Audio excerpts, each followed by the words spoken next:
In today's gospel reading, we hear one of the more familiar stories about Jesus and the miracle of the loaves and fish.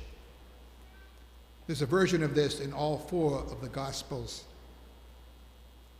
From 5 loaves and 2 fish, the crowd of 5,000 were fed.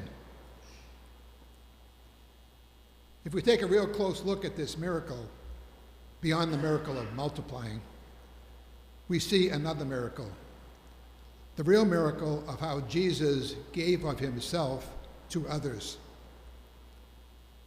The people were so delighted that they wanted to make him king, but Jesus wanted no part of that.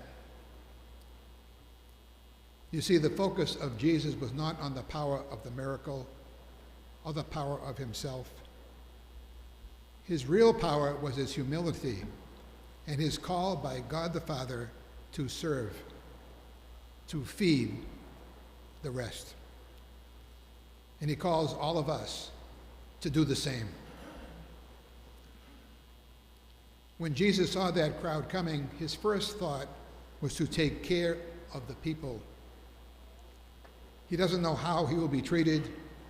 He doesn't know them. He doesn't know if he will be respected. He doesn't know if he will be rejected. But his heart goes out to them in compassion. These are people from all walks of life. But they have one thing in common, and that is hunger in the heart. Not looking for a meal, but hungry in the heart. And each one had to be treated with dignity and respect. No matter what they looked like, whether rich or poor, no matter their background or history. They were hungry not for food, but for love. The love that only God can give. As we heard in last week's gospel, they were like sheep without a shepherd. And Jesus performs his miracle out of compassion for them.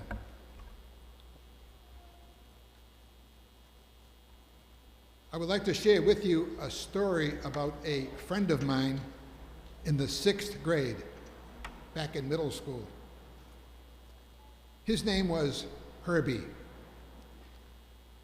Herbie was different from the rest of us. He had stayed back in school twice. He was a couple of years older than most of his classmates. He was very poor.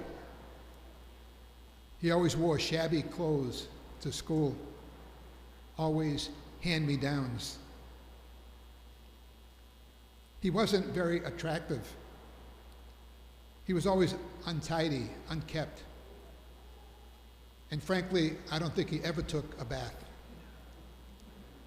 And of course, everyone made fun of Herbie. They would tease him and otherwise simply avoid him. But Herbie did have one talent. He was big and strong. And he would often pick a fight with those who teased him. And all the more, he was avoided and he was shunned. Herbie was an outcast. One day in class, the teacher asked the students if they would like to sing a song in front of their classmates, a song that they knew from school, a song that they knew from their parents at home. Not a pop song, but a song that maybe their parents would have sung to them. Now, not many raised their hand. I was crawling under my seat, as were most of the other kids. How many 6th grade middle schoolers will sing a song from their mom to their fellow classmates? But Herbie, outcast, tough Herbie, raised his hand. And he got up and he sang this song. It was a song that his mom would sing to him every night before he went to sleep. It's an old Welsh song. It was written over 200 years ago, and it's used frequently putting children to sleep as a Welsh or Irish lullaby. I won't sing it to you, or maybe I'll sing to you one verse. It's called All Through the Night. And Herbie got up, and in a very melodic voice he sang, "Sleep, my child, and peace attend thee all through the night. Guardian angels God will send thee all through the night." Thank you for helping. But you know, after that song, I was very moved, as were most of the kids in the classroom. You see, in spite of all of Herbie's difficulties, Herbie was loved by his mom, who sang him that song every single night. He was somebody. He had dignity, and he deserved respect. You know, from that point on, Herbie was seen in a different light by all of us. He was treated not as an outcast, but as a friend who was loved, as Jesus calls us to do. He was one of those 5,000 who was hungry in the heart, hungry for love, and he needed to be fed. I lost track of Herbie after high school, and he died about 30 years ago at a young age. But Herbie at that moment taught all of us Jesus' lesson of what it means to treat everyone with compassion and respect. So this is what Jesus means by feeding the 5,000. He tells us to feed my lambs, feed my sheep, take care of my sheep. Jesus is here for everyone. He's here for me. He's here for you. He was here for Herbie.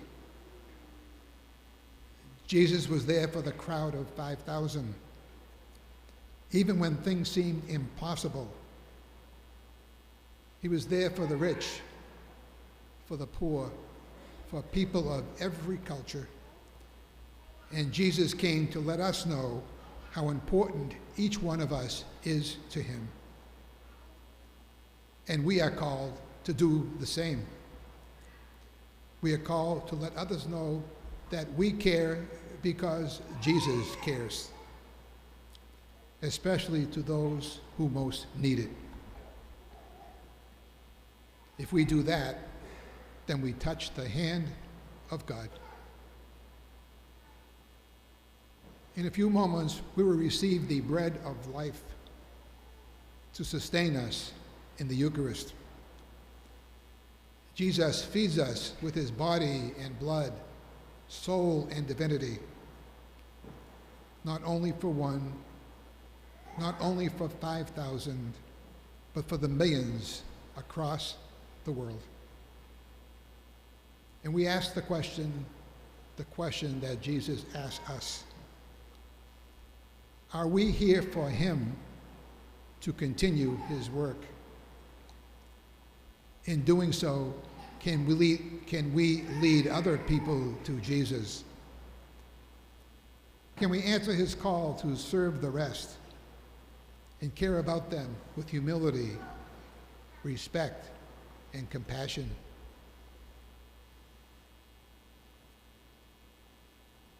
If we do so, Jesus then says, "Go and feed my sheep."